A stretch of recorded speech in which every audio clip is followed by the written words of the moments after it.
Welcome back to Heroes Next Door. Thank you all for watching. Today we are at Dauphin Middle Paxton Fire Company.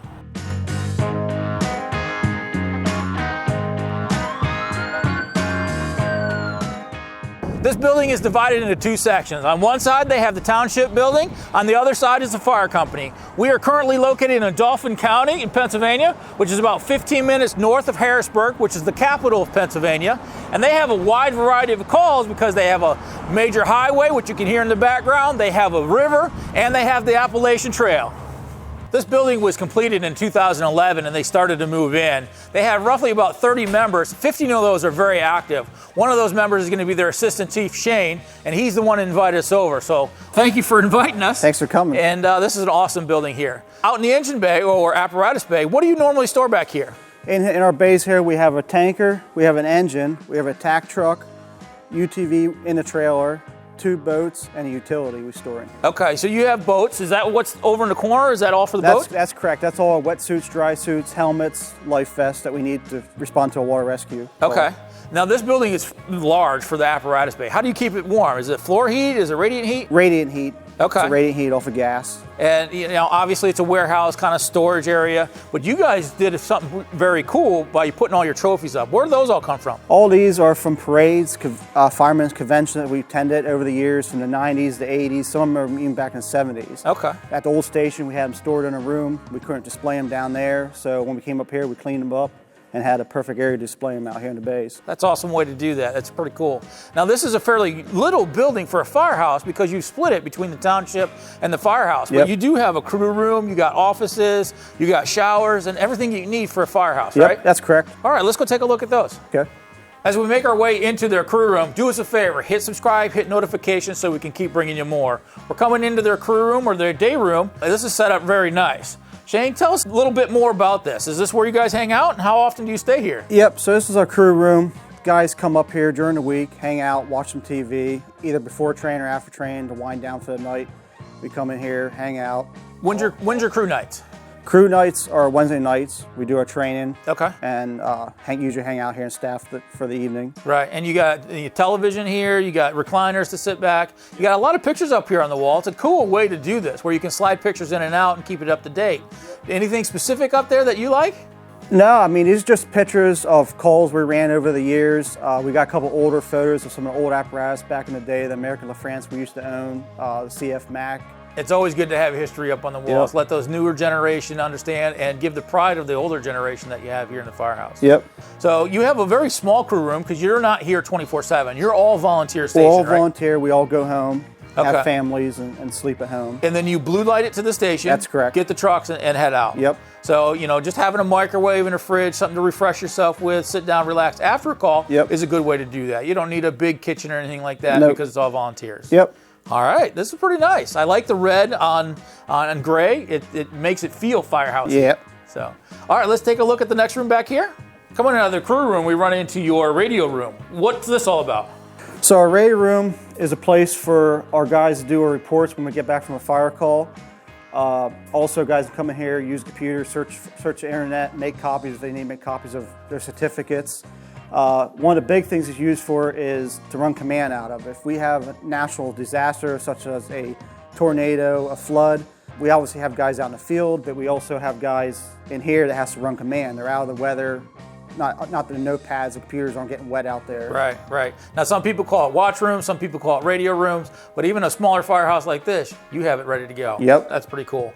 Now, down this hallway, you have 2 bathrooms, and it also connects to the township building, right? That's correct. So, and these bathrooms, even though you're not here 24/7, you wanted to make sure that they had access to shower off between calls or whatever they need. So you brought showers in here and stuff like that? Yep. Do you have people stay here at all? No one stays here. The only time guys stay here is if we have a flood. If the river gets over 23 feet, it floods the highway down here. So we're kind of sitting on an island. So guys like to stay here instead of going home, so it's a quicker response time. And you've had the National Guard come out at times? That's correct. National Guards come up to help us because sometimes we're sitting on this island for 3-4 days. So they bring extra bottles of water, they bring food for residents, and also a life-saving line to help us rescue because we start getting wore out. So Right. they come up and help us rescue people off their houses, roofs. And they have the ability to stay here. So having a shower is important. Yep. They can stay either upstairs, and we'll show that in a little bit, but they also can stay in the township building. Yeah, we have cots storage away, so they can come and sleep on the cots. We'll set them up for them, sleeping bags, and Right. we'll try to feed them best we can. Best way, mutual aid with each other, taking care of each other. That's correct. All right, let's keep looking. The next room we're coming into is your bunker room or your coat room. This is NFPA regulated because it's separate from the engine bay or the apparatus bay. That's correct. Here's where you store all your boots, your gear, your helmets, everything like that to keep the carcinogens away from, the trucks and your gear. Yep. Now you run an average of how many calls a year? About 240 calls a year we run. Okay, what kind of calls do you normally go on out here? Medical calls, structure fires, vehicle accidents, mountain rescues, water rescues. Wow. So we do a large variety of. Absolutely. Now I heard just recently you guys had a pretty large mutual aid call not too far from here, right? That's correct. Up in a small town called Fisherville, right above us here, they had about 17 acres on fire. So our attack truck and our UTV went up to assist them to put it out. Okay, and for the viewers that are watching, we're going to go look at those attack trucks and those brush trucks in a little bit. So pay attention, we're going to take a look at those. Now, you do all this by volunteer. It's 100% volunteer here. So if you guys are in this area and you're thinking about volunteering or you want something to do as far as community service, come get a hold of these guys. They can always use your help. Coming out of the coat room, we're back in the apparatus bay. But on this side of the apparatus bay, you have wildland fire stuff? That's correct. Our attack truck and our UTV trailer sits right here. So when the guys come in, they grab their wildland suit and jump in the truck and head to the brush fire or mountain fire. Okay, and you have a table out in the apparatus bay like every firehouse that we had. Yeah. Because not only you're hanging out in the crew room, you're hanging out here. Yeah. On those good days, you put the doors up, just kind of relax and enjoy each other, right? Yep, collect the fresh air. This first room to the left is your engineer's room. And in here, you got a ton of tools. You do a lot of maintenance on your own. You take care of your hearse tools and things like that. What's with all the other equipment in here? So you notice we have a bunch of chainsaws. Sometimes we get high winds up here. We've had a tornado before. So we carry saws on our trucks, but sometimes we have bigger trees that we need to cut up. So in emergency, we grab these saws if we get a tornado or high winds. Right. It's a nice room to have. You got all your cleaning supplies, you got all your tools, you do your own cribbing, take care of all your hydraulic hearse tools and things like that. Yep. Right off of this, back here is your quartermaster's room, right? Yep, that's correct. And you have how many sets of gear? I mean, there's a ton back here. We probably have about 30, 40, 50 sets of gear. Right, so you have another volunteer that's willing to come in or, and start working. You're gonna hook them up, make sure they have the proper gear, they're safe and ready to go. Yep, I'm not only assistant chief, I'm also a trustee here. So handling gear is one of my jobs also. The guys come in, they see me. If they need a new coat, new boots, I get it for them. If we don't have it here, I order it for them. Right, well organized, good job. Going down the hallway on the other side is gonna be some of the offices. Let's take a look at those. Walking in here, this is our offices. To the right here, we have our e-board office. So our president, vice president, treasurer, secretary, trustees, we all share this office. Okay. Over here, we got our chief/officer office. So the chief has his desk, and then the officers share a desk and computer where they can do all their paperwork, reports, anything they need to do for officer duties. And they can decorate it any way they want? That's correct. Yep. We're allowed to put anything on the walls we want, pictures. That's nice. It brings it a little bit, homey and, makes it more your office to take care of things. One of the things that's very important for every firehouse is raising funds. And administrative offices are part of that. They're a big force behind the lines, right? So how do you guys normally raise funds? How do you get the funds for the apparatus? So one thing we do is we do a couple chicken barbecues a year. Okay. So we'll sell 500, 600 chickens each time we do a chicken barbecue. Another thing we do is we do an annual newsletter. The chief types up a newsletter, lets the community know what's been going on at the firehouse, what new equipment we're looking at purchasing, but also we throw a donation card in there. So the residents don't have to donate if they don't want to, but they can donate $5, $10, $100, or $1,000. Okay. Whatever they want to donate. Now, you also do a lot of grants, right? That's correct. You apply for many, and how do you go about doing that? So we just got a grant writer this year. He just put an AFG grant in for some new air packs and a cascade system for us. Okay. So our secretary and our president, they also help write our grants, and even the township has a little bit of part in it too. Okay. Now, some of your apparatus, I noticed when we were walking around doing the first thing, was also a grant from the casinos that are in the area? Yep, that's correct. Our tanker was bought by casino money. So That was over a couple years. The first year they gave us enough to get the truck built, and then over 3 or 4 years they gave us enough money to pay the debt off of it. It's awesome that the community gets together. Yeah, the casino's here, people like to go to there, but they're also giving back to the community. They may not give you the volunteers, but they can help give the finance. Yeah. So if you're living in this area and you don't necessarily have the ability to volunteer or don't have the time to volunteer, you can always help out by donating, right? Yep, that's correct. That's awesome. All right, let's keep taking a look. Okay. Back on the Apparatus Bay, we have 2 more rooms down here before we head upstairs. This is your maintenance room for your SCBAs. That's correct. And a hose room. But in your SCBA room, you have the new Ryobi sprayers. What are those about? So this year we got a COVID grant. So what we did was we bought 2 sprayers. That's how we spray down our building, door handles, our rigs. We also were able to get sanitizing stations around the station and wipe stations, wipe down tables, door handles, steering wheels. And we also bought personal masks for our guys. Right. So, dealing with this kind of pandemic is important. Yes. And, reaching out and getting kind of grants to do that is pretty cool. Because if we lose a guy with COVID, then we're down a guy. We can't really afford to do that. Right. And behind us is your hose room and your washroom, right? Yep, that's correct. And in here, you take care of your bunker gear and your hoses, your hose maintenance. You store a bunch of 5-inch, it looks like 1 3/4. Do you do all your hose maintenance too, or you send that out? We have a local company down the road. They actually come up here. They're coming up here in June to test our hose. Okay. So they do all the hose testing here for us. And if we're on a structure fire and our hose is dirty, we clean it, hang up to dry, and we just put new stuff on. Gotcha. All right, the next thing we're gonna do is go head upstairs. You got a bunch of stuff up there. Let's take a look there. Okay. So heading upstairs, this used to be a storage area, but you guys have started to convert it into usable space. What do you have up here? So up here, you guys are going to notice we have a weight room. So the guys come up here, lift weights, exercise, keep in physical shape.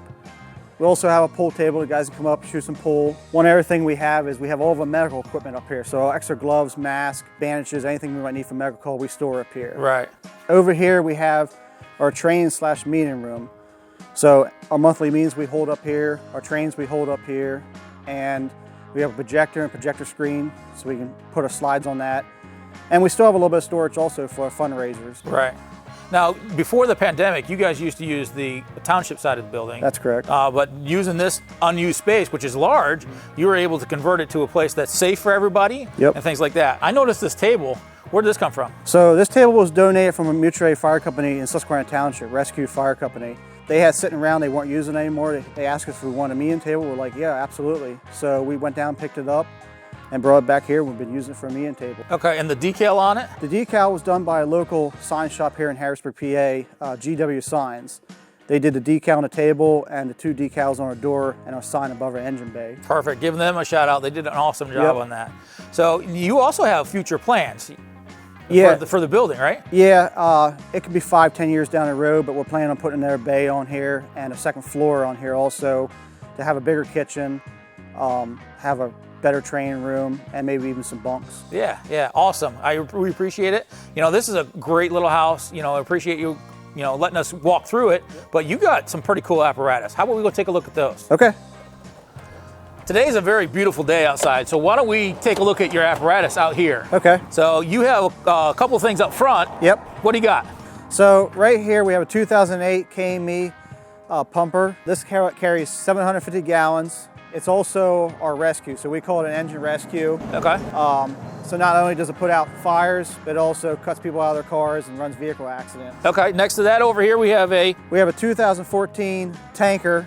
This truck carries 2,000 gallons on it, and it also can pump just like the engine can to fight a house fire also. But this is a KME also, right? Yep, that's And correct. you can dump off the side, back, everywhere. Yep, we have 3 sides. We can dump off both sides. In the back, we can dump water into the porta pond. You're right. And it also carries a porta pond that we unload and fill it with our first load of water. And because you really only have 2 major vehicles as far as engines, you're going to start making this into a backup rescue, is that right? We are, yeah. We have plans. We got a grant. We're just waiting for the money to put some rescue tools on this and reconfigure the compartments a little bit. We got a lot of wasted space, so we're going to utilize that space a little bit more. Okay. Very pretty trucks here.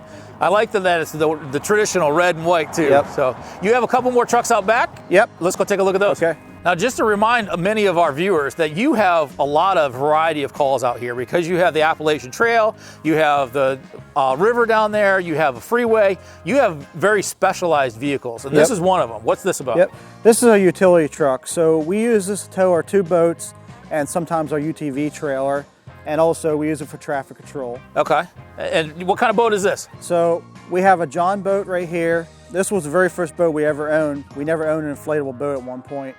So we bought this when the river started getting real busy, and we've had it ever since. It's been a good boat for us. Okay. And then the inflatable we got a couple years ago, the river has a lot of rocks on it. Sometimes it's hard to get the John boat up through there. Okay. So we can kind of get around the rocks a little bit easier with an inflatable boat. Right, and you're running sometimes 10 calls a year on the river up to? It could be 10 calls up to 20 calls. Last year in 2020, because of COVID, a lot of people were outside doing events. So we ran a little extra boat calls last year. Okay, yeah, I hear, everybody's trying to get out and get exercise and that kind of stuff. Yeah. So all those new kayakers, you're gonna have to go rescue. Yep, everybody decided to buy a kayak, so. Speaking of these rescues, you've recently had a life save, right? Yeah, about 3 years ago, we had heavy rain for several days and started bringing the creeks up and flooding the roads. And one night during the night, we had a guy drive right through the water and get stuck in the water. So I was the boat operator and the driver of the utility, and we get out there and the guy's hanging on for his life on the car. Our one firefighter, which is now our lieutenant, we hook the safety line to him, and he has a safety line with him also to go out and get a safety line to this guy. Yeah. And our mutual aid fire company, rescue fire company down the road, has about several boats. Okay. And they are also dispatched to come help us with these water rescues for mutual aid. So they came up with their boat. It was an inflatable like we have. They unloaded it, put it in the water, and we had a rope tied to this guy so he wouldn't go anywhere, and then they got out and loaded the guy in the boat and brought him back to shore. But it took an effort. We had 4 guys, they had 4 guys, so our 4 guys were kind of tied up on trying to get a safety line to this guy. Right. So we weren't able to use our boat. So when rescue fire company got there, they were able to get in their boat and get out to pull the guy in because the current was so swift, we couldn't just pull him back. So if you guys didn't show up on that, he would have died. He would have died, and he would have been swift down the creek, probably out to the Susquehanna River eventually, or caught up in a tree somewhere. Wow. Once again, thank you for your service to that. You also have a UTV out here.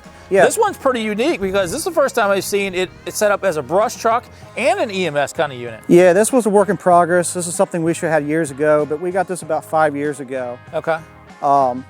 We bought it, and we're like, well, we got mountain fires, and we got mountain rescues. So what we did was we put a 75-gallon tank on it with a pump and a hose reel, but also we had an area to put a Stokes basket on it. So when we go up, we have a lot of walking trails. We got the Appalachian Trail. Right. So if we get a lot of twisted ankles, broken legs, so we load them up on this, and it's just an easier way than walking them out. Right. What year is this, and what kind is it? This is a Kawasaki 4x4, and this was bought 5 years ago. Okay, and the utility is what? Utility is a 2016 Chevy 2500. Okay, and you have another pretty cool one. This one's your TAC. Yep, this is our TAC. Now this one has a pump off the front. What is that? So the front of this truck has it's called a turret on the front of it. Okay.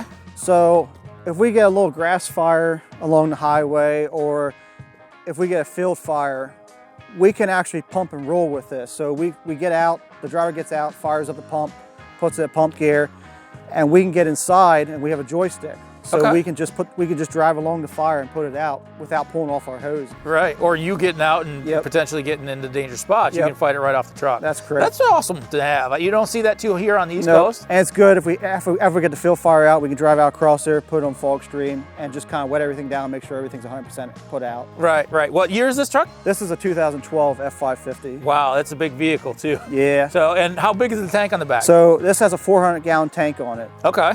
That's a lot of water for a truck. Yep, it also has a 5-gallon foam system on it also. So we did actually put a vehicle fire out with this one time. Okay. We had a vehicle fire we put out. What do you tow? So we got a trailer. This was bought around the same time, about 5 years ago, with the UTV. This tows our UTV. Okay. So a lot of times, if we get a mountain fire, we hook up the TAC and the UTV trailer and go to that mountain fire. Okay. We unload the UTV, drop the trailer, and use the UTV tank and pump and the TAC tank. Now, do you have availability for the UTV go right to the trail from here, or do you always have to trailer it? We always have to trailer it. There's been times before we owned the trailer, we actually owned that before the trailer for a little bit. Okay.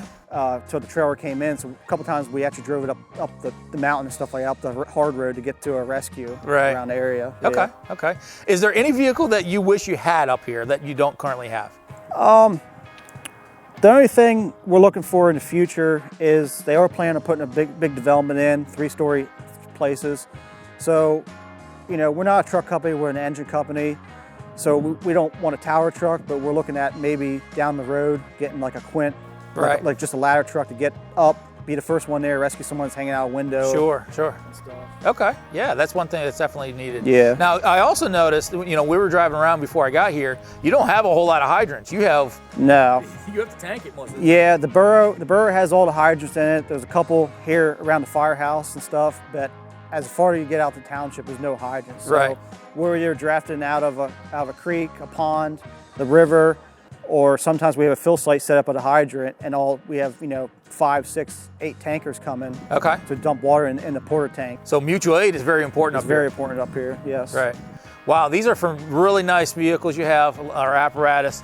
We appreciate you letting us take a look at it, and hopefully we can do a station rigs on it and see what we can get. Okay. Shane, we appreciate you having us out. I want to put a shout out to our viewers. If you're in the area and you want to volunteer, if you have the ability to donate, or even donate your services, they have that upper room that needs to be finished. Give them a call, maybe send them an email, hit them up on their website. They'd appreciate it. Once again, this is Heroes Next Door. This was Station Cribs. Do us a favor, hit that subscribe, hit that notification so we can keep bringing you more.